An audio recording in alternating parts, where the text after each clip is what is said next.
на доктор Попов.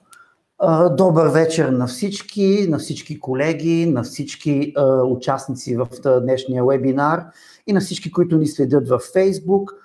Първоначално смятам, че е редно да ви се представя. Казвам се Доброслав Кюркчиев.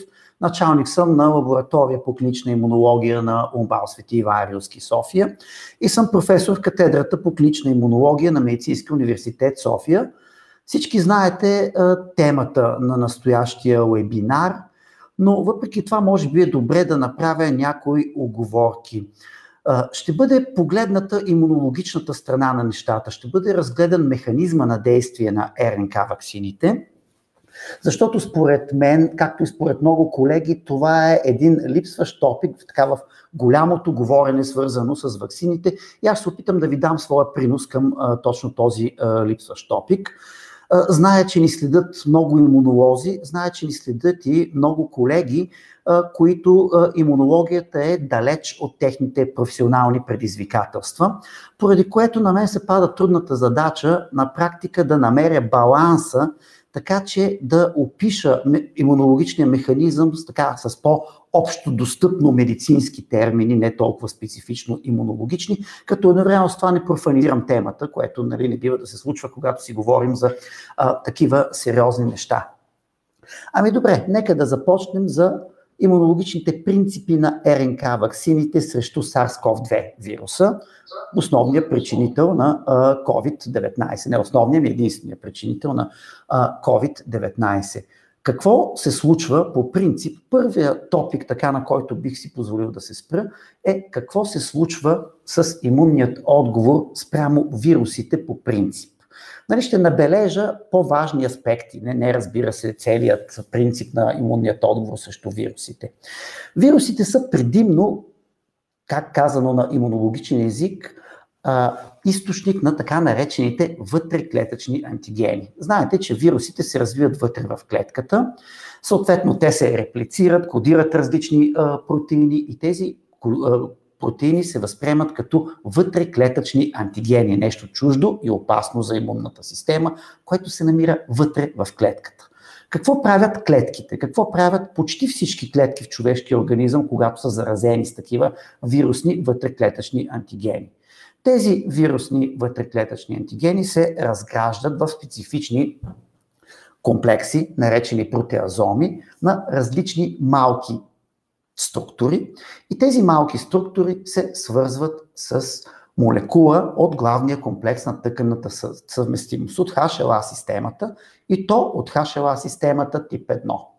HLA молекулите, както всички молекули в всички белтъци в човешкия организъм, се изграждат вътре в клетките от рибозомните комплекси. Т.е. рибозомите създават HLA1 и когато съответно имаме вирусен вътреклетъчен антиген, той се свързва с тази молекула, една негова част се свързва с тази молекула, изнася се на повърхността на клетката. Т.е. какво прави клетката? Клетката показва нещо чуждо с нещо свое. И именно този комплекс нещо чуждо с нещо свое или вътреклетъчен антиген заедно с HLA1 молекула се разпознава от едни важни участници в антивирусният имунен отговор, те цитотоксични клетки. Преди около 35 години ги наричаха те килъри. За част от вас все още това е понятието, което е познато, но така или иначе това са те цитотоксични клетки. Когато те цитотоксичната клетка разпознае такава структура, част от вирусен антиген с HLA1, тя се активира и унищожава клетката, която носи вътреклетъчен вирусен антиген. И всички клетки могат да показват такива вътреклетъчни вирусни антигени заедно с молекула от HLA1 системата. Това е общ принцип в антивирусния имунен отговор, който е напълно валиден и за SARS-CoV-2 съответно вируса. Важно е обаче да се отбележи, че въпреки че вирусите са с облигатно вътреклетъчно развитие, има момент в тяхното развитие, когато те се намират извън клетките. Стадиите на виремия, когато са в кръвта, също така, когато са унищожили дадена клетка, а още не са попаднали в друга, те могат да бъдат и извън клетъчно. Също извънклетъчните вирусни антигени, имунната система също си има начин на действие и този начин на действие се реализира чрез така наречените антиген представящи клетки. Тоест, само малка част от клетките в човешкия организъм могат да хващат вирусни вътреклетъчни антигени. Най-вече това са дендритните клетки, макрофагите и Б лимфоцитите. Хваща се извънклетъчния вирусен антиген в структури наречени ендозоми, виждате ги като мехурчета. Там той се разгражда и една негова част се свързва с отново HLA молекула. Но когато имаме извънклетъчни вирусни антигени, тази HLA молекула е HLA клас 2. Тя също се създава от рибозомните комплекси и се изтегля вече в ендозомите, където свързва части от извънклетъчни антигени и този комплекс се показва на повърхността на антиген представящите клетки. Той само, че се разпознава от друг вид Т-хелпер. Когато имаме извънклетъчна антигенна структура заедно с HLA-2, тук отсреща се разпознават от Т-хелпери. Т-хелперите не са клетки, които убиват, това са организаторите на имунната система. В зависимост от различни действия върху Т-хелперите, те могат да бъдат ТХ1, които контролират антивирусния имунен отговор, осъществяван чрез клетки, клетъчния антивирусен имунен отговор, или ТХ2, които контролират имунният отговор, който се реализира чрез антитела. Тоест, това са базисните принципи на имунният отговор срещу вирусите. Те са по принцип и срещу различни други чужди и опасни структури. Но, както ще видите, две са ситуациите, когато тези базисни принципи могат да бъдат нарушавани. И то нарушавани в името на това да имаме един по-добър и по-съвършен имунен отговор. И именно с базисните принципи, както и с тяхното нарушаване, ще стане дума във връзка с РНК ваксините срещу SARS-CoV-2. Но преди това, нека да кажем няколко думи за принципът на самата ваксина. Знаете, това е РНК ваксина, това е месенджер RNA или информационна РНК, която транслира, т.е. създава белтък. Това в синьо, което е отбелязано, е именно участъка, който кодира протеин, който ще създаде даден протеин. Протеина в случая е така наречения спайк протеин или S-протеин, една от основните белтъци, свързани с SARS-CoV-2 вируса. И именно този син участък е мястото, което ще кодира белтък, ще създаде този белтък.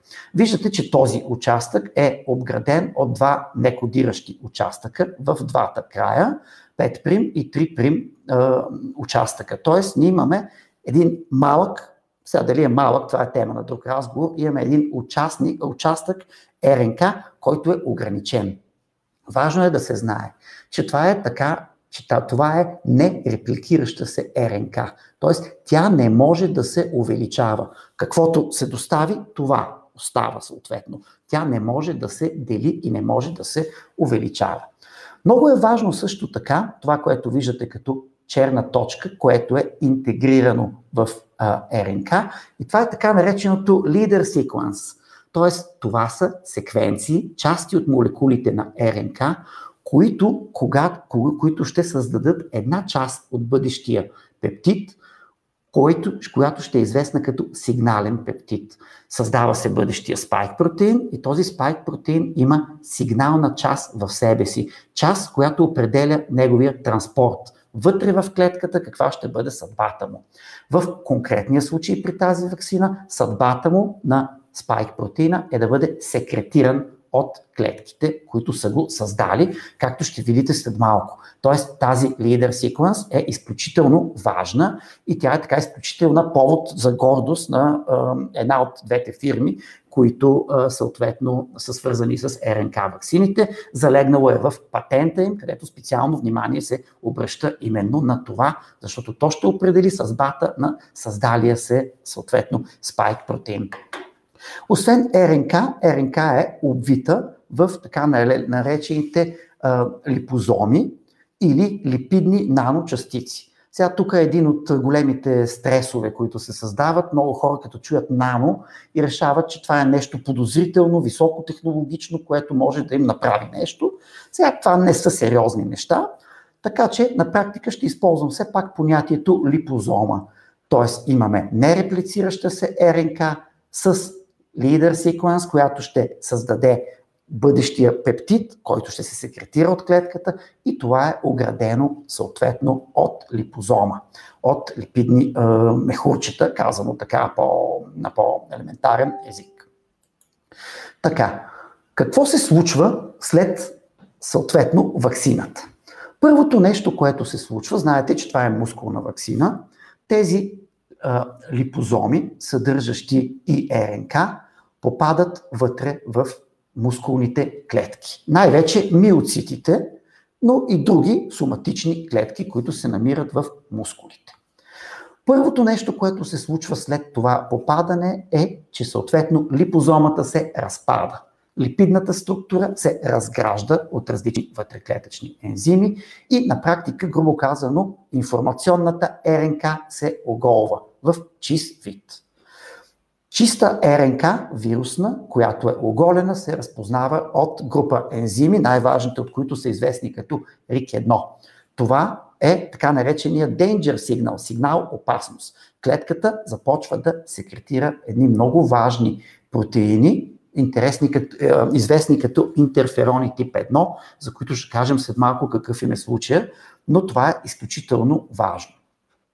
Съответно тази информационна РНК попада в рибозомните комплекси, които извършват процес, известен на всички още от 10-ти клас, като транслация. Т.е. информационната РНК се транслира под формата на полипептидна верига, създаден е спайк протеина.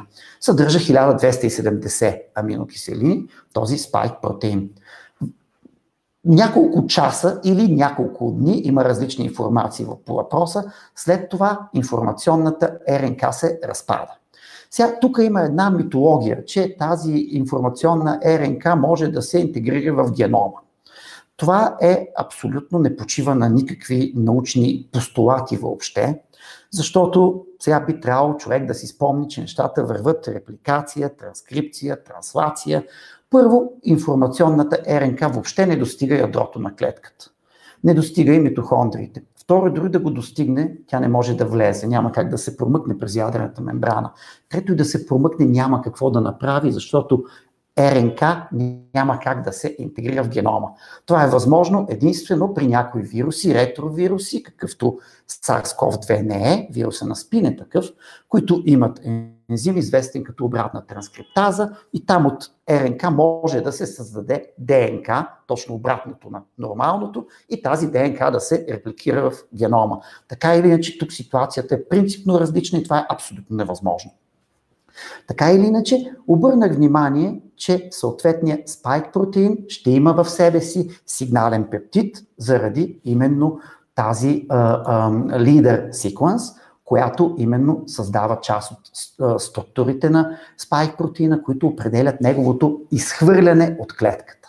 Тоест, първият етап е клетките в мускулите трябва да създадат вирусния протеин, те го създават и трябва да го изхвърлят от себе си след като го създават. Това става при запазен интегритет на клетката. Клетката не умира, извършвайки тези си функции. Но вече вирусният антиген е създаден, той е създаден по типичен механизъм, който клетката ползва въобще за създаване на белтъци, т.е. това не е синтетика, това използва се самите клетъчни механизми за създаването му и съответно дадения вирусен протеин, в случая спайк протеин, излиза извън клетките. Тоест, извън клетките на практика ние имаме две структури.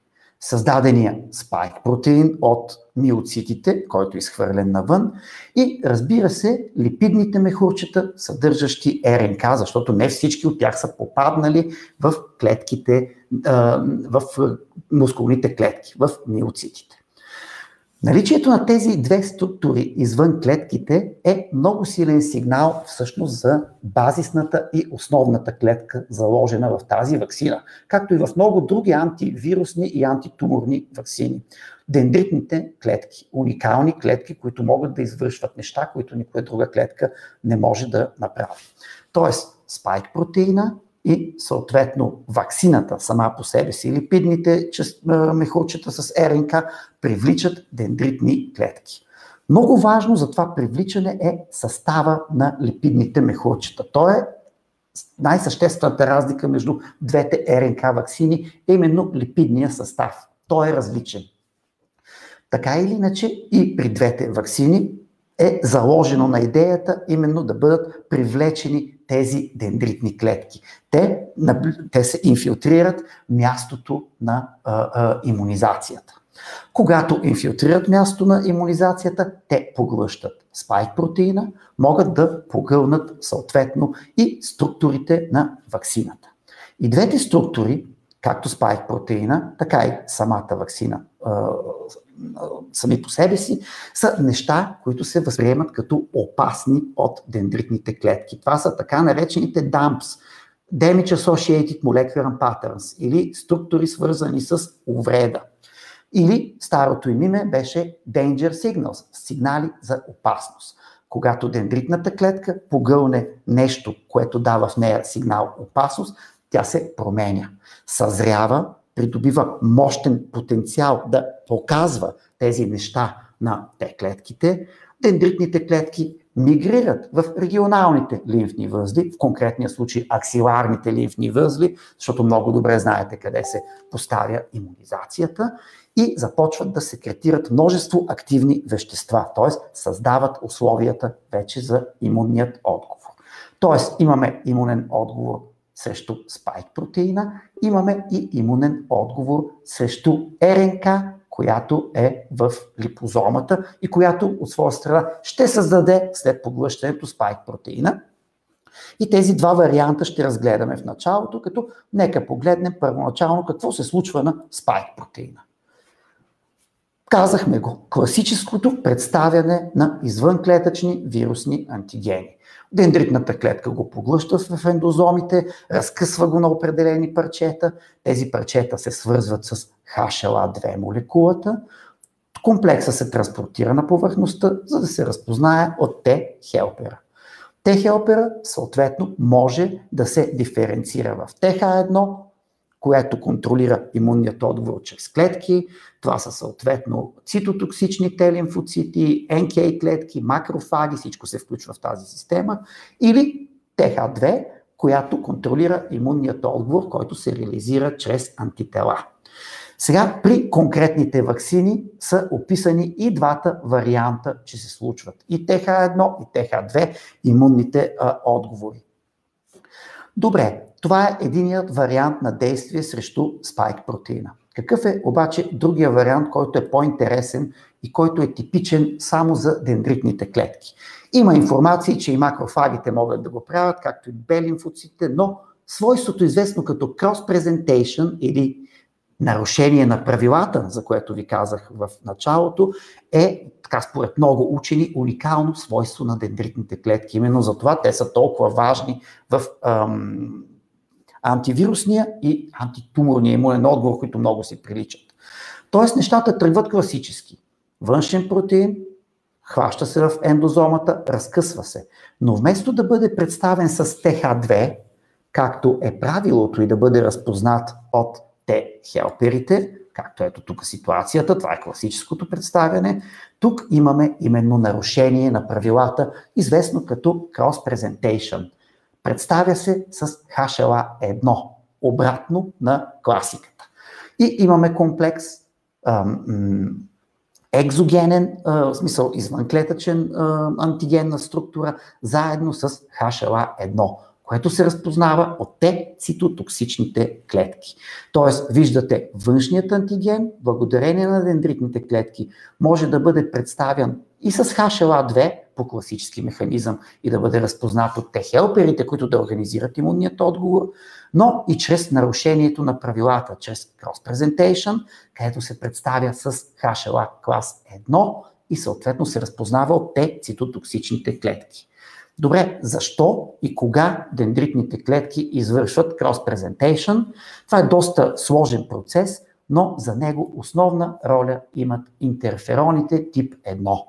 Поради което, когато обърнах внимание на факта, че се създават, ще върна малко, ще извинявате, но мисля, че е важно, при създаването на спайк протеина в клетките на мускулите, разпознаването на РНК води до обилна секреция на интерферон 1.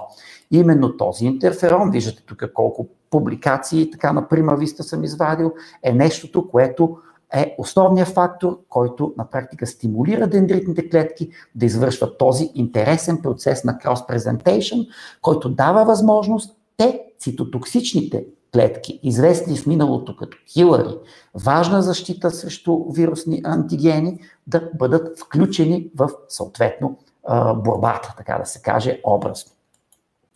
Да разгледаме сега и другият вариант, когато дендритната клетка погълне съответно липидното мехурче и информационната РНК в него, т.е. структурата на ваксината. Какво имаме първо? Имаме класическо представяне на вътреклетъчен антиген. Да, той постъпва в ендозомите, разгражда се мехурчето и тук е много важно, че в ендозомите голата, образно казано, РНК стимулира един рецептор, известен като Toll-like рецептор 7, който се води до отново секреция на интерферон 1. Изключително важна част от имунният отговор, не само заради процеса на cross-presentation, извършван от дендритните клетки. След това РНК попада в рибозомите, създава се спайк протеин. Този спайк протеин е вътреклетъчен антиген, класически, свързва се с HLA1, представя се на повърхността, за да се разпознае от цитотоксичните лимфоцити. Класическо представяне на вътреклетъчните антигени с HLA1. И стигаме до ситуацията, когато дендритните клетки отново нарушават правилата. Това не е cross-presentation, не се използва този термин за тази ситуация, затова съм го сложил в кавички, но ще използвам термина, за да се обясни ситуацията. На практика имаме вътреклетъчен антиген, той трябва да бъде представен с HLA1 и да включи цитотоксичните лимфоцити, както тук, както е класиката. И отново тук класиката се нарушава. Вътреклетъчният антиген може да бъде свързван от HLA2 и да се включат Т-хелперите. Тоест, дендритните клетки са уникални клетки, които дават възможност да показват антигените, независимо дали са вътреклетъчни или извънклетъчни, на почти всички видове Т-лимфоцити. По класическия механизъм, който описах в началото, и чрез cross-presentation, чрез нарушаване на правилата. Това води до задействане на много така сериозен имунен отговор, който може да участва така активно в антивирусната съпротива, в изграждането на бъдещата антивирусна съпротива, да го кажем така. Едно от интересните свойства на тези ваксини е, обръщам внимание, активирането на Toll-like рецептор 7, който разпознава РНК в ендозомите. Toll-like рецептор 7, юли 2020 година, е установено, че при неговият дефицит при млади хора имаме сериозни и фатални последствия от съответно COVID-19. Тоест, Toll-like рецептор 7 играе ключова роля в имунният отговор срещу този вирус. Ето защо идеята на ваксината да задейства Toll-like рецептор 7 в ендозомите така е доста разумна и има своя биологичен смисъл. Другото, което е важно при тези ваксини, е системата на интерфероните. Няколко пъти се спряхме на нея. Стартира чрез RIC1 в цитоплазмата на миоцитите и чрез Toll-like рецептор 7 в ендозомите. Какво правят интерфероните 1? Едното ви го казах. участват в способността на дендритните клетки да извършват cross-presentation, да нарушат правилата и нарушавайки ги да включат нови участници в имунният отговор. Наред с това, интерфероните 1 влияят върху клетки, които не са вирус инфектирани, създавайки в тях условия за съпротива при бъдещо вирусно попадане. Този MX протеин, примерно, който се създава под действието на интерфероните тип 1, е важна част от тези интраклетъчни структури, които се създават, за да създадат неблагоприятни условия за бъдещото развитие на вирус в тези клетки. Наред с това, интерфероните тип 1 са силен индуктор на неспецифичния вроден имунитет. Специално NK клетките, Natural Killers, които си комуникират с макрофагите, т.е. включва се тук и неспецифичната имунна защита. Едно от обясненията защо децата карат по-леко заболяването като цяло е свързано именно с тази система на интерфероните, която при децата е по-ефективна и по-добре развита. И именно тези РНК ваксини до някаква степен, наред с другите си действия, специално върху дендритните клетки, стимулират тази интерферонова система. Тоест, има някои неща, които са важни. Създаденият антиген, спайк протеина, е създаден благодарение на нормална дейност на клетките. РНК в рибозомите транслира белтък. Това така се създават белтъците по принцип. Тоест той е конструиран от естествените процеси в клетката, след което изхвърлен и секретиран от нея. Това му дава някои антигенни предимства в сравнение с синтетичните пептиди. И това е така доста важно. Един основен въпрос е мускулна или подкожна имунизация. Знаете, че имунизацията се прави мускулно, но за да се стигне до тази идея, това не е било много така лесно, да го кажем така. Защото подкожното инжектиране има своите плюсове. Там количеството дендритни клетки е по-голямо по правило. Но установено е, и поради това мускулното инжектиране е прието като по-добрия вариант, че мускулното инжектиране води до дълготрайно производство на протеин, в случая на спайк протеин. Миоцитите дълго време са в състояние да го създават, секретират. Тоест това поддържа на практика един стабилен имунен отговор и е установено, че такъв се осъществява в регионалните лимфни възли, предимно аксиларните лимфни възли, и там са описани те хелпери, фоликулярни, вътре в лимфните възли, които имат много така добра и ефективна комуникация с Б лимфоцитите, резултата на което е неутрализиращи антитела в висок титър. Тоест при описаните ваксини, на практика, благодарение на свойствата на дендритните клетки, ние имаме ТХ1 имунен отговор, контролиращ клетъчният имунитет, грубо казано, имаме ТХ2 имунен отговор, контролиращ хуморалният имунитет чрез антитела, и имаме съответно системата на интерфероните, която, както стана дума, първо води до тези свойства на дендритните клетки, тази пластичност в представянето им. Второ, стимулира вроденият имунитет чрез NK клетките и макрофагите. И трето, създава неблагоприятни условия за вирусна зараза в незаразените клетки. Сега в заключение, по отношение на конфликт на интереси, не само не декларирам такъв, ами нямам такъв. Нямам никакви връзки с двете фирми, които правят РНК ваксини. Никога не съм имал и нямам в момента.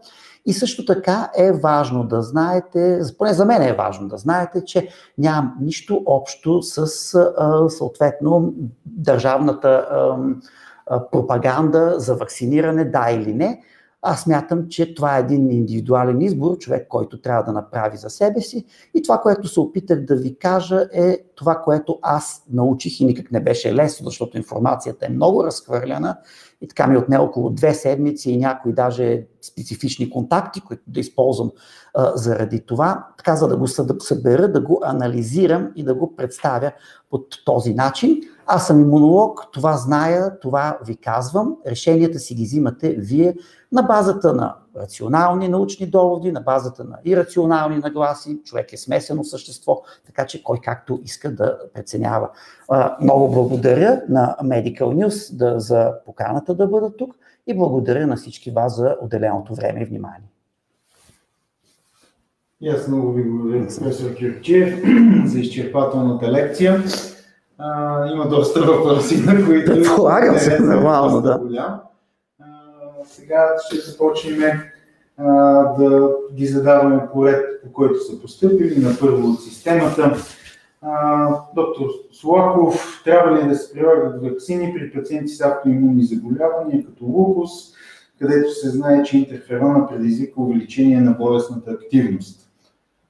Това е първият въпрос. Благодаря на доктор Солаков за хубавия въпрос. Безспорно и при лупус, и при синдрома на Сьогрен този факт с интерферона не подлежи на съмнение. Като цяло първо бих искал да отговоря. Значи тук стои въпроса, който е базистен. За човек с автоимунно заболяване, кое е по-добре, да бъде вакциниран или да прекара заболяването? Защото при една ваксина човек все пак получава една част от нещата, иначе получава цялото. Но за да погледнем така по-широко, първо хората с автоимунни заболявания като цяло не са от застрашените групи, които да карат по-тежко заболяването. Като цяло всички изследвания, или айде почти всички тези, които аз съм виждал, водят до извода, че хората с автоимунни заболявания, регулирани автоимунни заболявания, има много тежки автоимунни заболявания с органно увреждане трайно, които не коментирам, нали, в момента, да кажем една така средна ситуация, карат заболяването подобно на здравата популация, с цялата относителност на това понятие. Разбира се, това е само една индиректна податка. Тоест, ние не знаем, защото нямаме резултати от имунизацията на пациенти с автоимунни заболявания. Но съдейки по това как изкарват те COVID-19, така можем да направим индиректното предположение, че имунизацията при тях не би следвало да бъде чак такъв проблем. Случая с лупуса и интерферона, както и синдрома на Сьогрен, наистина е по-специален и там наистина нещата са малко неизвестни за мен и според мен там малко с повишено внимание би следвало да се подхожда по въпроса. Но трудно мога да кажа да или не, при положение, че както доктор Солаков, така и аз, така и всички почти нямаме реална информация какво се случва. Защото теоретичните концепции са едно, а нали, практически опит е нещо друго. Чудесно би било, ако те върват заедно, но не винаги ситуацията е такава. Сега има редица въпроси, които касаят различни заболявания. Явно и колегите се интересуват и за техни пациенти, какво да ги посъветват. Нека трябва ли да се прилага един от въпросите, ваксината при пациенти с тиреоидит на Хашимото, предполагам дали би довело до влошаване? Значи, на практика аз ще ви дам отговор, който е почти същия. Ако алтернативата е прекарано заболяване, дали би било по-добре от ваксина? Според мен не би било по-добре, но ваксината е нещо, което ти си правиш съзнателно, а заболяването е нещо, което трябва да избегнеш. Сега, лекуващите лекари, според мен, трябва да преценяват и спрямо конкретния човек. Защото автоимунните заболявания са над 80, те имат различно протичане при различните хора. Тироидита на Хашимото също така може да бъде компенсиран, може да бъде декомпенсиран, може да бъде състоянието на жлезата едно или друго. Така че просто истината е, че аз не мога да се ангажирам с абсолютно категоричен отговор. В смисъл, дори да мога, той няма да е на базата на нищо. Той ще е на база на очаквания и предчувствие, което едва ли който и да е колега би искал да чуе, нали? Не е сериозно.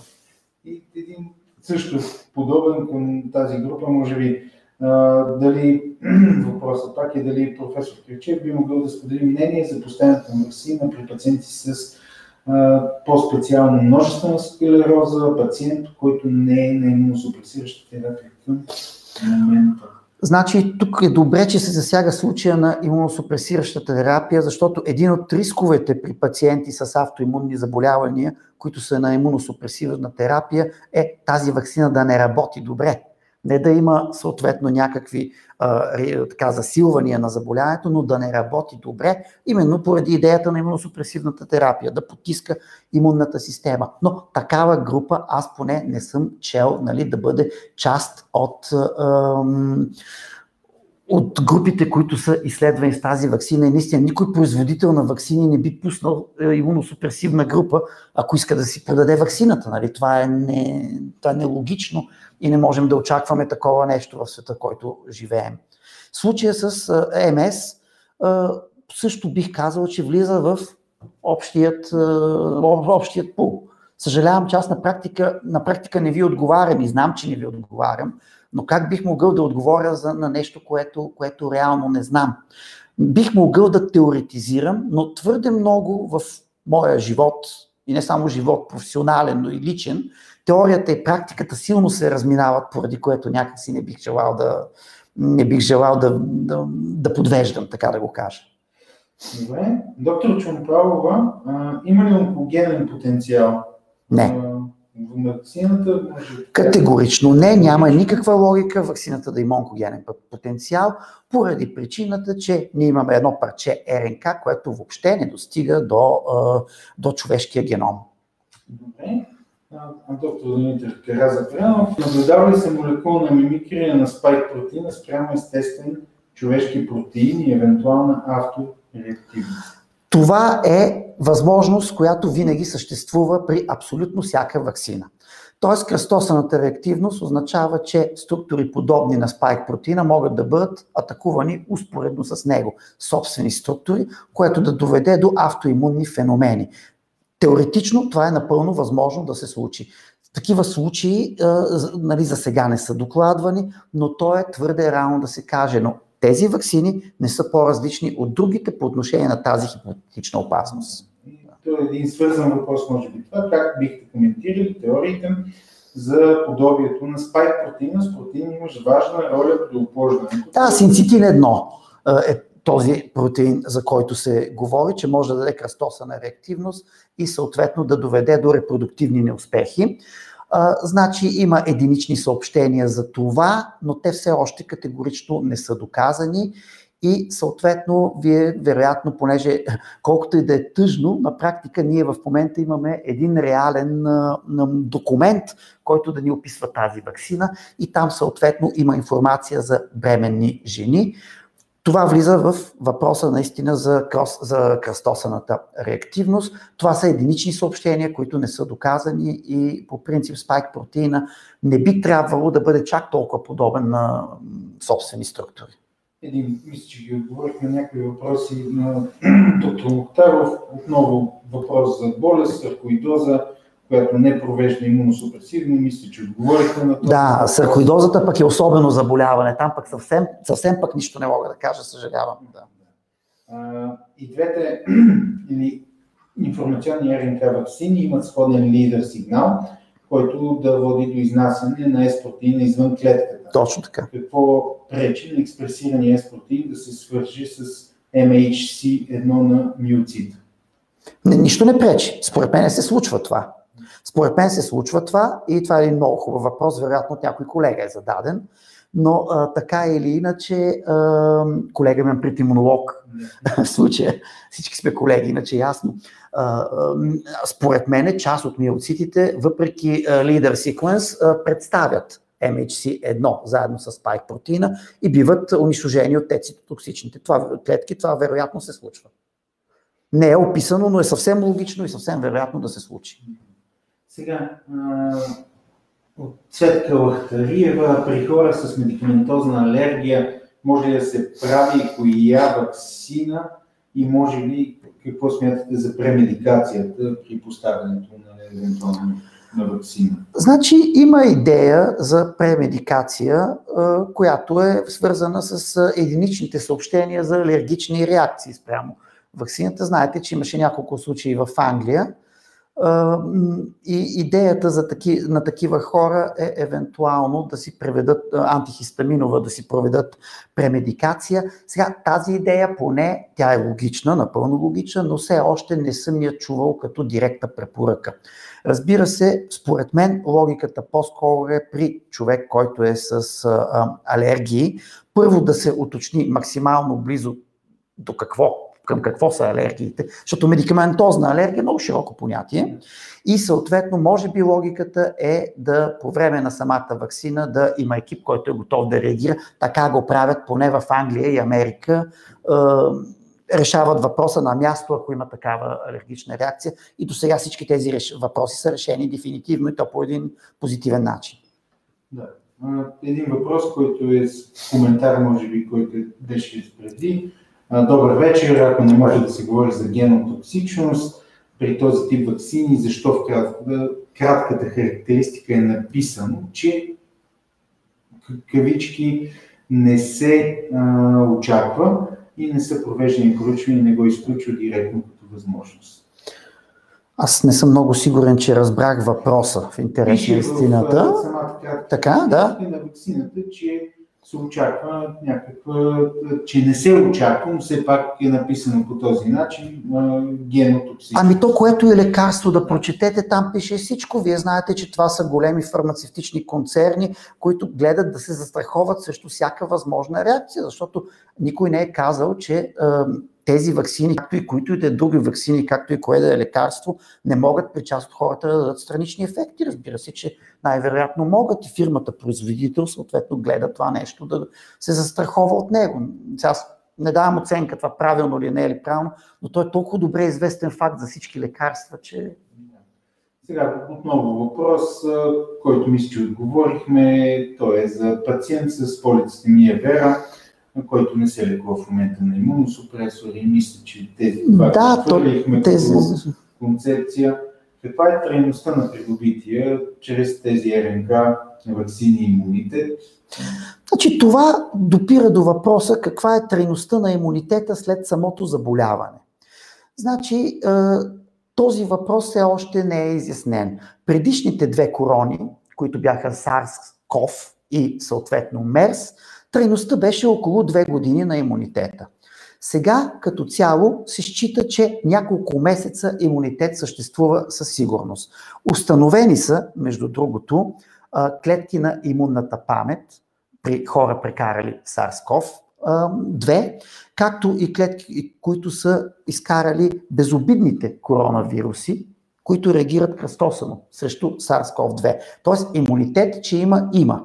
Един интересен въпрос е защо някои хора задържат дълъг титър на антитела, а при други този титър доста бързо спада. Тоест ваксината, според мен, минава муцуна до общия ритъм на имунитета, който се създава след това заболяване, независимо по естествен или изкуствен път. Има съобщение, скоро прочетох, че имунитета постваксиналния бил по-дълъг, но това няма как да бъде ясно, при положение, че тези ваксини се започнаха декември месец. Това пак може да е теоретизиране. Може би, наистина това е по-същественият въпрос, дали естественото преболедуване би ни дало по-кратък или по-дълъг, отколкото от една ваксина. Имунен отговор. Няма как да сравним все още, да. Преболедувалите, това е също свързано, преболедувалите пациенти трябва ли да се имунизират и какво е вашето мнение? Да, това е интересен въпрос, защото има полярни гледни точки. Логиката е преболедуваните пациенти да се вакцинират поне няколко месеца след имунизирането и това е моето мнение, не веднага след заболяването. Поне няколко месеца, 4-5 месеца след края на заболяването, тогава има някаква логика да се имунизират според мен. Иначе, особено хора с автоимунни заболявания, рискът се увеличава от тези така в къс порядък 2 срещи с съответно вирусните протеини. Добре. РНК ваксините ограничават ли разпространението на вируса от контаминирани индивиди или само развиването на симптоми? Според мен и разпространението би трябвало да ограничават, но разбирате ли, това също не мога да го отговоря. Аз разбирам, че повечето ми отговори са не мога да отговоря, но при положение, че ваксините са почнати преди 3-4 седмици, кой би могъл да отговори категорично? Логиката, според мен, е контаминираността да бъде във всички случаи значително по-ниска, отколкото иначе. Добре. Сега той е малко общ въпрос, честно казано. Става дума как стоят нещата при онкоболни пациенти относно вакцинацията. Онкоболните пациенти са като автоимунните пациенти по отношение на това, че разлика между онкоболен и онкоболен има много голяма. Има напреднали стадии на онкологично заболяване, има хора на активна имуносупресивна терапия, има хора, които са онкоболни, които са на практика в дълга ремисия, добре поддържани и така нататък. Това не са еднакви ситуации и не могат да бъдат давани едни отговори. И тук е мястото, не че прехвърлям отговорността, но на лекуващите лекари да преценят спрямо конкретните си пациенти, кое е по-опасно за тях, срещата с коронавируса и тяхното заболяване, имунизацията, как се развива заболяването, в какъв етап е това заболяване, каква е имуносупресията. Има много неща, които отдиференцират тази група на онкоболните, както и на автоимунните пациенти.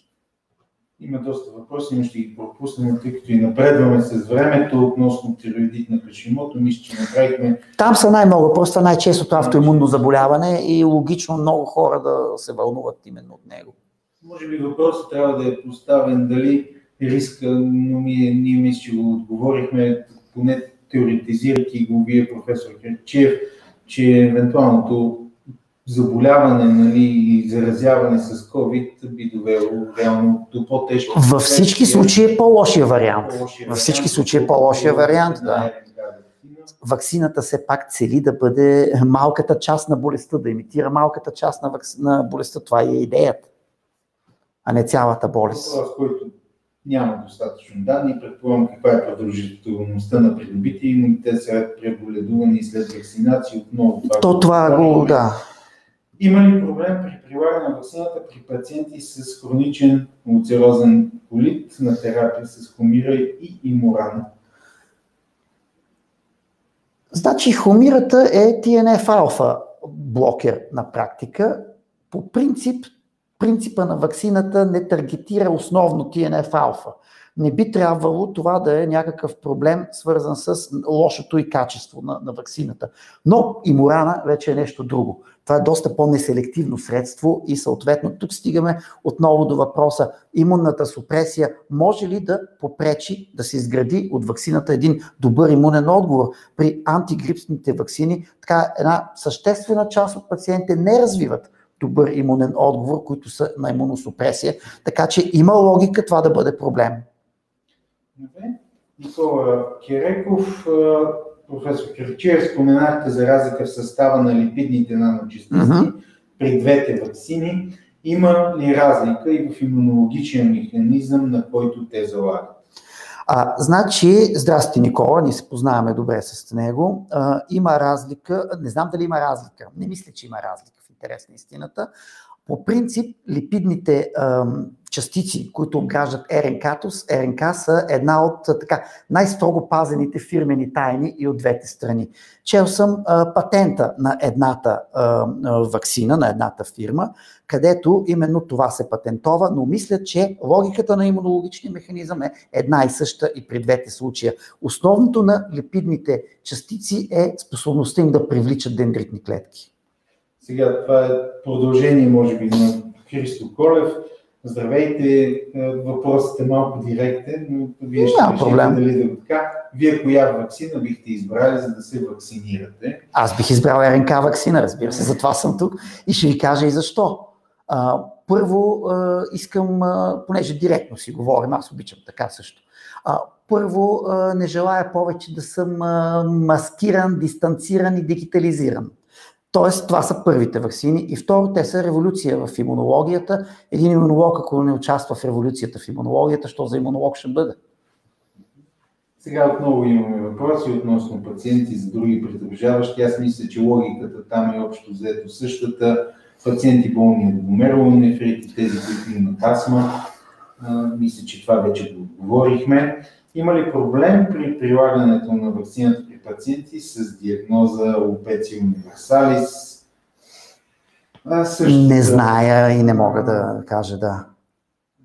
Аз разбирам, то всеки пита за това, от което страда, но аз, за съжаление, давам едни и същи отговори. Да.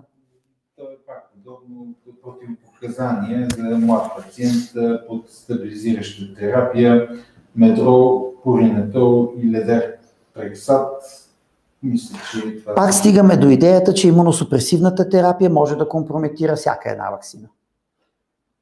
Господин Петров, може ли да разчитаме на имунологичната памет след преболедуване и след вакцинация? Мисля, че да. Добре. Поне няколко месеца със сигурност. Може би и повече. Имате ли, това го мисля, че го отговорихме относно репродуктивните способности, дали има... За синцитин едно, да, това е. Може би пак се стига и до въпроса, който е дали преболедуването от самия вирус не би имал също по-големи, така да се каже, евентуално, чисто теоретично, по-големи възможности за засягане на репродуктивни възможности спрямо една ваксина. Аз, между другото, не съм чувал за някакви сериозни проблеми, свързани с пациентки, които са бременни с COVID, които раждат. Нали. Може би има единични случаи, но тези случаи ги има при всяка вирусна инфекция, би могло да ги има, но не мисля, че там е сериозният проблем, поне така са данните до тук, които са малко. При мутация на вируса ще бъде ли ваксината неефективна? Зависи от мутацията на вируса, разбира се, но като цяло спайк протеина има близо 100 епитопа, т.е. на 100 места той може да бъде ударен от имунната система. Ако има мутации в 9 места, както новата английска мутация, която коментираха, това не би следвало да бъде някакъв сериозен проблем и ваксината би трябвало да работи. Това го има, това вече тези въпроси. То за това се избира и такава част за ваксина, която нали, от нея не се очакват някакви генерални интензивни мутации. Спадане на титъра на антитела означава ли, че имунитетът е изчерпан? Не задължително. Наблюдава ли се интерференция при изследване на SARS-CoV-2 и IgG е количествен, фалшиво положително? При количествения тест, който е за антитела и IgG, дали може да е фалшиво положителен? Да, всеки тест може да бъде фалшиво положителен. Това не е изключено. Всеки тест може да бъде фалшиво положителен и фалшиво отрицателен, но аз мисля, че от първата корона, да го кажем така, аз така го казвам през пролетта, тези тестове така доста бяха подобрени. Спомням си какви бяха първите бързите тестове. Виждам и сега какви са в нашата болница. Те се правят в лабораторията, в клинична лаборатория при доктор Иванова и знам, че те са добри, че те са качествени, така доста различни от това, което някога бяха в началото, особено китайските. Така че, така е сега. Така че, мисля, че до голям път е извървян, но фалшиво положителен тест може да бъде винаги наличен при всеки тест на света, във всяка точка на планетата. Сега за жалост отново такъв подобен въпрос за трансверзалния миелит, хронично рецидивираща форма, подходящо ли се имунизират тези пациенти? Аз даже не знам вече как да отговоря, аз винаги едно и също ще кажа, съжалявам, че разочаровам, но... Има ли срок, който желателно се изчака след вакциниране преди планиране на бременност? Не мисля. Не мисля. Сега това пак е малко въпрос на личен избор. Сега ако съответната жена е на 20 години, има много време пред себе си, няма проблем да изчака и няма проблем, нали, някакви други проблеми, но като цяло не мисля, че това е някакво... Въпросът е в какъв период след една вакцинация, то важи и за самия вирус, може да очакваме, спрямо вашия опит, може да очакваме да настъпат някакви проблеми, които са свързани с ваксината? Значи зависи. Като цяло, проблеми свързани с ваксината по принцип може да има автоимунни феномени. Най-често това са проблемите. Най-често тези проблеми, тя ги има при някои ваксини, те са свързани с адюванти и то алуминиеви адюванти. Това е добре известен факт. Тези ваксини нямат алуминиеви адюванти, то с основния компонент свързан с автоимунни феномени. Но като цяло, примерно при някои ситуации след 2-3 седмици може да имат проблеми, при други ситуации с доста по-дълъг период от време. Да. Това мисля, че го отговорихме. Никой не дава мнение за това, кой имунен отговор е по-добър след преболедуване или след вакцинация. Това го мисля. Ами как да даваш мнение, като вакцинацията започна преди 2 седмици? Сякаш имаше някаква, като че дава по-голям отговор на антитела. Има такава концепция, но да ви кажа, аз съм скептичен човек. Човек трябва да взема предвид и съответно, че това са такива стимулиращи провакциналният избор, нали, концепции, което няма лошо, но така или иначе това не означава, че то е така. Все още данни за това нещо няма. Отговорихме за новия щам, че не би следвало, че въпреки че мутацията е частично спайк протеина, се очаква да имаме имунитет. Да. Какви са основните разлики с ваксините, които не използват обявени от вас начин на създаване имунитет? Мария Маслакова. И тях още ги няма. Те са векторни ваксини, там се използва аденовирус, повечето от тях, където съответно този аденовирус доставя информация вътре в клетката, но там... Киреков, можем ли да използваме антитяловите тестове след вакцинация, за да ни отговорят на въпроса дали имаме имунитет? Можем да опитаме, но тогава, както Никола Киреков чудесно знае, ще имаме информация само за антителата. Можем да изследваме и клетъчният имунитет, има си начини за това, но това нека да не навлизам в него, защото има други хора, които би трябвало да говорят за това и те ще говорят, когато преценят. Добре, имаме защо да се имунизират преболедувалите. Аз не съм казал да се имунизират преболедувалите. През цялото време казвам, че да се имунизираш или не е личен избор. Аз не съм тук да кандардисвам някой да се имунизира. Човек преценява. Аз ви давам механизма на ваксината, който успях да намеря за 2 седмици работа, като едно парче, върху което човек, ако иска да мисли, ако иска, може да го отхвърли. Това е, ние сте свободни хора, нали? Добре, доктор Конова, може би здравейте, има ли опасност за самите рибозоми да се увреждат или да се прочитат стоп-кодоните? Здравейте, доцент Конова, радвам се, че ме слушате.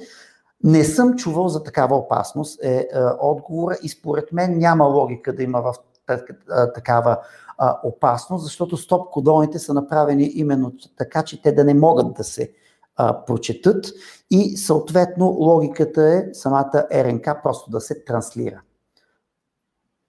Добре, трябва за жалост да приключваме, тъй като мисля, че на доста отговори. Последни няколко въпроса. Отново имаме за ХИВ, хепатит.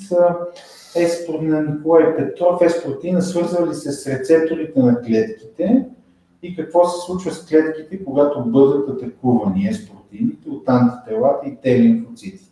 Какво се случва с кое?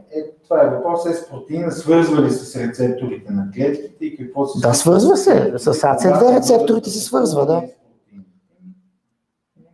Когато биват атакувани S-протеините, съответно вируса се уврежда по различни хуморални и клетъчни механизми. Също така заразените клетки могат да се унищожат от Т-цитотоксичните лимфоцити, както при всеки антивирусен имунен отговор. Примерно при хепатитната ваксина, при въобще всичко това.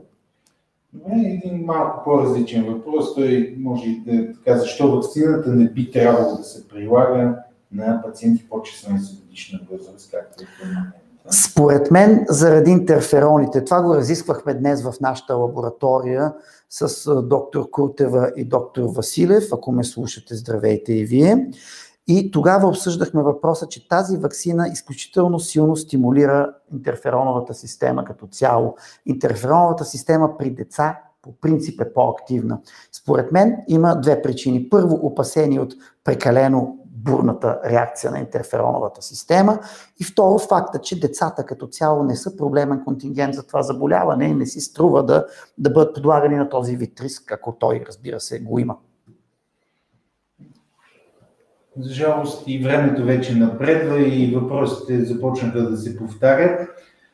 Изключително много ви благодаря, професор Кирчев. Надявам се, и аз, доктор Попов, благодаря ви. Успели да внесеме малко яснота. И аз се надявам. Сигурно много имунология дойде. Може би хората са очаквали друго да чуят, но те могат да чуят от мен това, което съм компетентен. Другото са такива, нали, предсказателни коментари, които не съм аз човек, където ще ги правя. Ще има други хора. Сигурно. Весела нова година искам да пожелая на всички и тя да бъде по-щастлива от настоящата. Да. И аз ви благодаря много. Всичко Довиждане на нашите зрители. Довиждане. Мисля, че над 1000 човека.